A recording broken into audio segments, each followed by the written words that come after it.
ఇలాంటి విపత్కర పరిస్థితుల్లో ఒకటి తెలంగాణ రాష్ట్ర ప్రభుత్వం చేయాల్సిన అన్ని రకాల సహాయాలను తెలంగాణ రాష్ట్ర ప్రభుత్వం అందిస్తుంది. ప్రభుత్వం వెనక్కి పోదు, ఖర్చుల కోసం వెనక్కి పోయేది లేదు. ఈ సంపద పేదల కష్టాలలో ఉన్న వాళ్ళని ఆదుకోవడానికే తప్పకుండా తెలంగాణ రాష్ట్ర ప్రభుత్వం అన్ని రకాలుగా ఆదుకోవడానికి ప్రయత్నం చేస్తుంది. అదే సందర్భంలో తెలంగాణ ప్రజల యొక్క హక్కును కాపాడడానికి కేంద్ర ప్రభుత్వాన్ని జాతీయ విపత్తుగా ప్రకటించాలని 5,438 కోట్ల రూపాయల సహాయాన్ని అందించాలని ఈరోజు కేంద్ర ప్రభుత్వాన్ని మేము అడుగుతున్నాము. ఇదే సందర్భంగా రాష్ట్ర ప్రభుత్వం ఈరోజు ఉదయం అందరితో చర్చించి చనిపోయిన ప్రతి వ్యక్తికి ఆ కుటుంబానికి 5 లక్షల రూపాయల నష్టపరిహారం ఇవ్వాలని ఈరోజు ప్రభుత్వం నిర్ణయం తీసుకున్నది. పశువులు చనిపోతే 50,000 రూపాయలు ఇవ్వాలని నిర్ణయం తీసుకున్నాం. అదేవిధంగా గొర్రెలు కానీ మేకలు కానీ ఇట్లాంటివి చచ్చిపోతే 5,000 రూపాయలు ఈరోజు వాటికి ఇవ్వాలని మేము అనుకున్నాం. అదేవిధంగా పంట నష్టం, ఇసుక మేటలు పేరడం కానీ వర్షం వల్ల కొట్టుకుపోవడం కానీ దాదాపుగా 4 నుంచి 5 లక్షల ఎకరాలు నష్టపోయిందని పత్రికలలో మేము చూస్తున్నాం.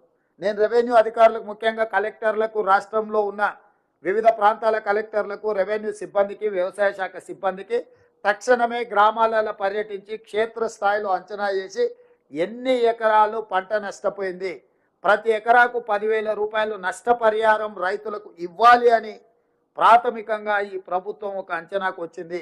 ఇదే కాకుండా ఇళ్లలో నీళ్ళు వచ్చి నష్టపోయిన వాళ్లకు తక్షణ ఉపశమనం కోసం పర్టికులర్గా బొగ్గలగడ్డ దండ కానీ లేకపోతే రాజీవ్ గృహకల్ప ప్రాంతంలో కానీ 10,000 రూపాయలు నగదు వాళ్లకు. ఇది నిజంగా ఏ మాత్రం కూడా వాళ్ళకి జరిగిన నష్టానికి ఇది 1% కూడా కాదు. కాకపోతే అత్యవసరంగా చేతిలో ఖర్చులోకి ఉండదు కొన్నిసార్లు చాలా కుటుంబాలకు. ఎందుకంటే వాళ్ళు రోజువారీగా కష్టపడి సంపాదించుకొని కుటుంబాలను వెల్లదీసే వాళ్ళు ఉంటారు. అట్లాంటి వాళ్ళకు కూడా తక్షణమే 10,000 రూపాయల లాగా ఈ కుటుంబాలకు కూడా ఇవ్వాలని అత్యవసరంగా ప్రభుత్వానికి నివేదికలు పంపించి అడగాలంటే చాలా ఆలస్యం అవుతుంది. దానికోసం కలెక్టర్కి, ఖమ్మం కలెక్టర్ ఖాతాలో 5 కోట్ల రూపాయలు తక్షణమే కంటింజెన్సీ ఫండ్ కలెక్టర్ గారికి ఇచ్చిన. ఎందుకంటే కలెక్టర్ క్షేత్రస్థాయిలో వెళ్ళి అక్కడ ఏదైనా సమస్య చూస్తే అది 2 లక్షలు 5 లక్షలు ఖర్చు పెడితే ఆ సమస్యకు అక్కడ కాలనీకి పెద్ద రిలీఫ్ ఉంటుంది. వారి దగ్గర డబ్బులు లేకపోతే వాళ్ళు ప్రపోజల్ పంపించి సెక్రటేరియట్కి పంపించి సెక్రటేరియట్లో ఒక ప్రొసీజర్ని అడాప్ట్ చేసుకొని ఆ నిధులు మంజూరు చేసుకోవాలంటే పునకాలం కాస్త గడిచిపోతుంది. కాబట్టి తక్షణమే ఖమ్మం కలెక్టర్ ఖాతాలో కంటింజెన్సీ ఫండ్ కింద ఒక 5 కోట్ల రూపాయలు విడుదల చేసి నేను బయలుదేరిన. సూర్యాపేట కలెక్టర్ ఖాతాలో ఒక 5 కోట్ల రూపాయలు నేను పెట్టడం జరిగింది.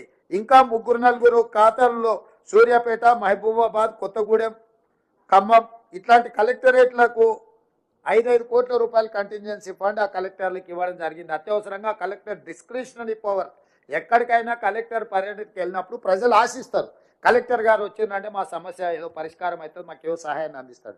కానీ ఆ కలెక్టర్ గారు పోయి ఉత్త చేతులతోనే వస్తే ప్రజలు తీవ్ర నిరాశకు లోనవుతారు. అందుకోసమని కలెక్టర్లను ఆ విధంగా కాకుండా కలెక్టర్లను కూడా ఎక్కడికైనా వెళ్తే సమస్యలు పరిష్కరించడానికి వాళ్ళకి 5 కోట్ల రూపాయలు వాళ్ళ ఖాతాలో పెట్టడం జరిగింది.